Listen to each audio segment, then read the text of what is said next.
All right. Good morning, students. A new chapter in English Unit 2. That is chapter 2.4. The title of the chapter is The Pulley. All right. So our objective for today is students will be able to listen to a narration and interpretation of the poem The Pulley. What are we doing? We are going to be listening to me narrating the poem or reading out the poem, and interpretation. Interpretation yani the meaning of the poem The Pulley, and answer questions on the same. So this is what we are going to do today. You're going to listen to me and you're going to listen to the meanings of the poem that I'm going to bring out to you. Moving on. Now what's a pulley? A pulley is a simple machine used to lift objects. You can see here a man is using a pulley or a wheel with a rope to lift this object. तो man क्या कर रहा है? खींच रहा है इस object को उसकी तरफ यानी ऊपर की तरफ by using the pulley. Okay? Now, this poem, we are not going to look at the pulley as a scientific instrument or a machine that is used, but we are going to look at the different meaning of the pulley altogether. All right, be prepared for that. Now, about the poet, George Herbert was the one who wrote this poem, The Pulley. So, he was born in 1593, died in 1633. He was a Welsh poet. Welsh, yani, it's a country called Wales in the UK. So a Welsh is a person who is from the country of Wales, okay? And he was a Welsh poet, orator and priest of the Church of England. Orator yani speaker, okay? He was born into an artistic and a wealthy family. बहुत ही अमीर family, बहुत ही rich family से थे वो. He was a priest by profession. He wrote religious poems with a lot of imagery. So he was a priest, yani he was a person serving in the church, and he wrote a lot of religious poems, यानी poems about God and man and उन दोनों के बीच का relationship with a lot of imagery. यानी वो ऐसे poems लिखता था जिससे visualize करना बहुत easy होता था, यानी दिमाग में images बनाना, देखना कि अच्छा ये ऐसा होता होगा God और man के बीच में. So that's the kind of poems he wrote. He was noted for his unfailing care for his parishioners. Parishioners यानी people who come to his church. Okay, so he was noted for his unfailing care for his parishioners. He cared a lot for the people who came to his church and providing religious services to them when they were ill. वो क्या करता था? Whenever his parishioners or whenever the people who used to come to his church were sick or ill, he used to go to their houses personally to give them prayers, to give them religious services, and to provide food and clothing for those in need. And he always used to also provide food and clothing for everybody who was in need. वो भले ही एक अमीर family से है, लेकिन वो लोगों के लिए काम कर रहा था, and he was providing them with any kind of food and clothing that they required. So when you think about it, George Herbert was quite a very nice person when you look at it this way. Now moving on, let's look at the poem that he wrote. The poem's title is The Pulley. When God at first made man, having a glass of blessing standing by, let us, said he, pour on him all we can. Let the world's riches, which dispersed lie, contract into a span. Alright? So let's look at the explanation now. When God at first made man, यानी God ने जब man को पहले बनाया, having a glass of blessing standing by. Blessing यानी उर्दू में दुआ बोलते हैं, हिंदी में आशीर्वाद बोलते हैं. Alright? So having a glass of blessing standing by. God के पास एक ग्लास ऑफ ब्लेसिंग्स था, यानी दुआओं का, आशीर्वाद का एक कटोरा था और एक ग्लास था. So what did he say? Let us pour on him all we can. Pour on whom? Pour on man. तो हम इंसानों के ऊपर ये जो ब्लेसिंग का कटोरा है, आशीर्वाद का कटोरा है, we will pour it on him. हम उनको ये सारी चीजें दे देंगे. Alright? You can see in the picture here, God is pouring something on man, and these are his blessings. Okay? Let the world's riches which dispersed lie contract into a span.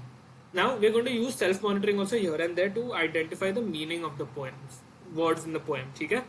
So let the world's riches, यानी दुनिया की जितनी भी चीजें हैं या जितनी भी valuable चीज है, riches यानी अमीर लोग के पास जो भी चीजें होती है, alright? Which dispersed lie. Dispersed lie यानी okay, let me find the meaning of dispersed. Lie यानी कहीं तो पड़ा है. अभी सारा riches जो है वो एक जगह पे नहीं पड़े रहते, अलग अलग जगहों पे पड़े रहते हैं. So dispersed यानी I would say scattered or spread apart. The meaning is correct. Okay. So दुनिया की जितनी भी riches है जो हर जगह फैले हुए हैं या scattered है या spread apart है, contract into a span. Contract into a span. God क्या कह रहा है? We want to give man these riches. We want to give man all of these things. तो कॉन्ट्रैक्ट इनटू अ स्पैन का क्या मतलब होता है, वो एक जगह पे आ जाए. कॉन्ट्रैक्ट यानी टू श्रिंक और to come together, and into a span यानी किसी तरह का जगह, किसी तरह का distance. Okay, let's check the meanings. Contract and span is correct. Okay, so in this first paragraph, what is God saying? That God had a glass of blessings and he wanted to give this to man. So he said, let us give all of this to man. दुनिया के जितने भी सारी चीजें हैं, valuable things है, चीजें हैं, वो जो हर जगह फैली हुई है, we'll bring it together and give it to man. हम लोग इंसान को ये सब चीजें दे देंगे. Alright? Now, second paragraph. So strength first made a way, then beauty flowed, then wisdom, honor, pleasure. When almost all was out, God made a stay, perceiving that alone of all his treasures, rest in the bottom lay. Alright? So, let's look at the meaning now. So, strength first made a way. पहले जो gift इंसान को दिया गया वो क्या था, वो स्ट्रेंथ का था, यानी बल का था. Then beauty flowed, then wisdom, honor, pleasure. फिर उसके बाद क्या है, ब्यूटी यानी खूबसूरती. Men as human beings, we try to make things beautiful. चीजों को beautiful देखना हमें अच्छा लगता है. All right? So then beauty was the gift given to man. Then wisdom यानी intelligence or the ability to think. All right? Honor यानी इज्जत. Pleasure यानी बहुत सारी खुशी. Okay? So all these gifts were given by God when almost all was out. यानी जब तक सारा के सारा चीज ऑलमोस्ट खत्म हो चुका था, God made a stay. Staying यानी टू कहीं रुक जाना. सो गॉड रुक गए. Y?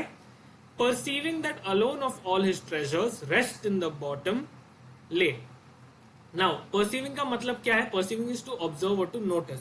So God notice that alone of all his treasures, उसके सारे ट्रेजर में से एक ट्रेजर, एक अलोन था. What was it? Rest in the bottom ले. रेस्ट जो था, सेटिस्फैक्शन. यहाँ पे रेस्ट का मतलब आराम नहीं है, रेस्ट का मतलब है सेटिस्फैक्शन, या किसी चीज में खुश रहना, या ज्यादा चीजों को चाहना नहीं, बस खुश रहना जितने भी चीजें हैं अपने पास, that is satisfaction. Okay, so rest in the bottom ले, आराम करना, रेस्ट करना जो है सेटिस्फैक्शन से खुश रहना, वो बॉटम में था, वो एंड में था उस ग्लास के. ओके, सो गॉड रुक गए, उस गिफ्ट को देख के गॉड रुक गए. Now why did God stop looking at rest? For if I should, said he, bestow this jewel also on my creature, he would adore my gifts instead of me, and rest in nature, not the God of nature. So both should losers be. So what did he say? For if I should bestow this jewel also on my creature, अगर मैंने ये जो gift है rest का, satisfaction का, कि तुम अपनी चीजों में खुश रह पाओगे, अगर मैंने ये गिफ्ट इंसान को दे दिया, मैन को दे दिया, what will happen? He would adore my gifts instead of me. वो मेरे जितने गिफ्ट्स हैं उसमें ही खुश रह जाएगा. He will never think of me. He will never love me or like me. Alright? Now bestow का मतलब क्या है? As we just saw, bestow this jewel upon my creature. On my creature मतलब उसके ऊपर देना है, उसके ऊपर रखना. So bestow का मतलब to give freely.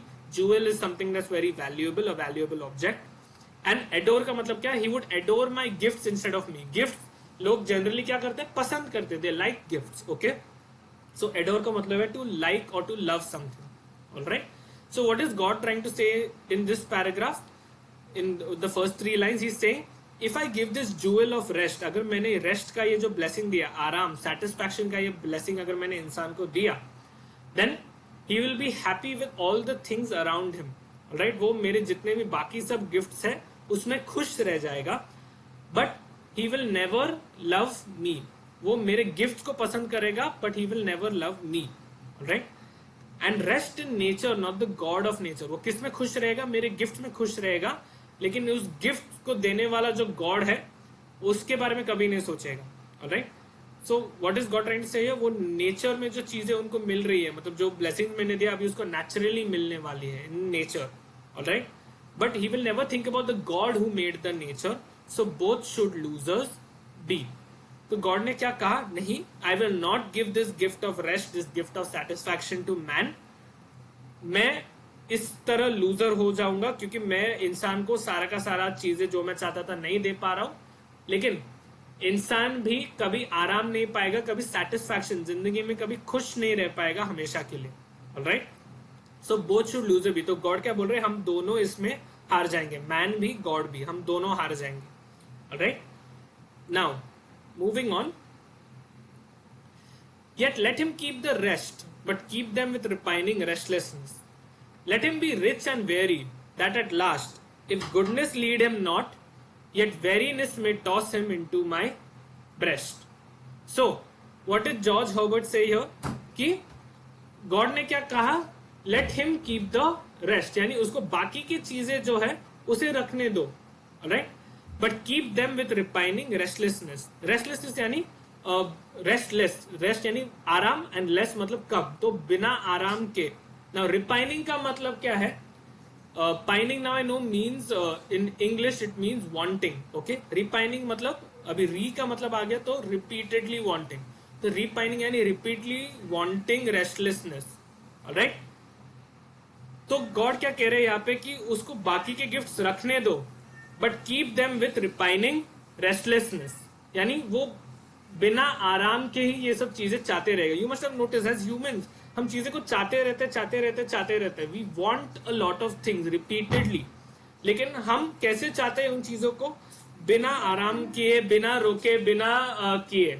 Alright, so let him be rich and weary, that at last if goodness lead him not, yet weariness may toss him into my breast. तो इंसान की ये जो चाह होती है, जो बिना, जो खत्म नहीं होती है, और जो हम बिना रेस्ट किए चाहते रहते, उससे हम रिच तो हो जाएंगे. So God says let him be rich, उसको अमीर रहने दो, but he will be very rich. Let him be rich and weary, weary यानी वो टायर्ड हो जाएगा.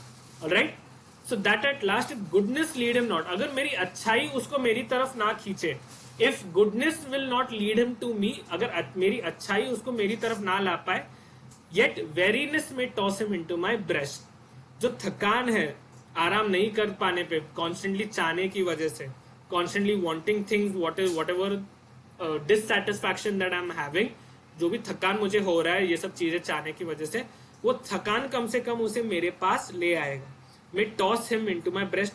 Toss means to throw, and breast यानी छाती या गोदी में. तो भगवान क्या बोल रहे हैं यहाँ पे in the last few sentence, that if अगर इंसान जो है वो मेरी अच्छाई के लिए मेरे पास नहीं आता है, देन वो थक के तो कम से कम मेरे पास डेफिनेटली आएगा ही आएगा. Alright, and that is the poem by George Herbert. Now, when you think about this poem, it's a very beautiful poem when you think about it in a particular philosophical or in a thinking manner. Why? क्योंकि it shows us how we as humans interact with God. All right? हम जैसे जब चाहते हैं, हम कुछ चाहते हैं तो हम गॉड की तरफ जाते हैं, या फिर हम कुछ चीजों से थक जाते हैं, then we go towards God. But we never go to God out of the feeling कि अच्छा गॉड अच्छे हैं इसलिए हम उनके पास जा रहे हैं, गॉड ने हमको ये सब दिया है इसलिए हम उनके पास जा रहे हैं. नहीं. तो this poem shows us the current relationship और the modern relationship between God and man. It also shows us, makes us think, right, कि गॉड जो है वो इंसानों से ज्यादा अलग क्यों नहीं है. ऑलराइट, गॉड जो है वो भी चाहता है कि इंसान उनको चाहे, उनको प्यार करे. एंड गॉड जनरली हम ऐसा सोचते हैं कि God is not the kind of person जिसको किसी चीज की जरूरत है. But in this poem it's shown कि अच्छा गॉड को भी इंसानों के प्यार, इनके अटेंशन, या God wants something from this man that he has made. What does he want? He wants this man respect, he wants this man love. तो यहाँ पे in this poem it is also shown that God is not some very different person from us. Right, and that's a very beautiful thought when you think about it. Right? With that, we have come to the end of our explanation or the narration and interpretation of the poem. These are the questions that I want you to answer today, students. Textbook page number 72, question A, B, C, and I. Second question is, what does God want in return from man for the gifts that he has given him? God को man से क्या चाहिए for all the gifts that he has given him? Why did God withhold the gift of rest from man? God ने जो है वो जो आराम का गिफ्ट है, सेटिस्फैक्शन का गिफ्ट है, वो इंसानों से इंसानों को दिया क्यों नहीं, इंसानों से दूर क्यों रखा. Alright, and finally, when does man generally turn to God? Man, इंसान जो है गॉड की तरफ कब जाता है? Give one example to support your response. कि एक एग्जाम्पल देख के show me your response. Okay, with that we have reached the end of our lecture, students. Thank you so much for learning. Please, if you have any doubts, if you have any clarifications to make, drop in a voice note on WhatsApp. Today I'll be extremely busy, but I will try to solve all your doubts as best as I can. All right. Thank you so much for learning and have a nice day, all of you.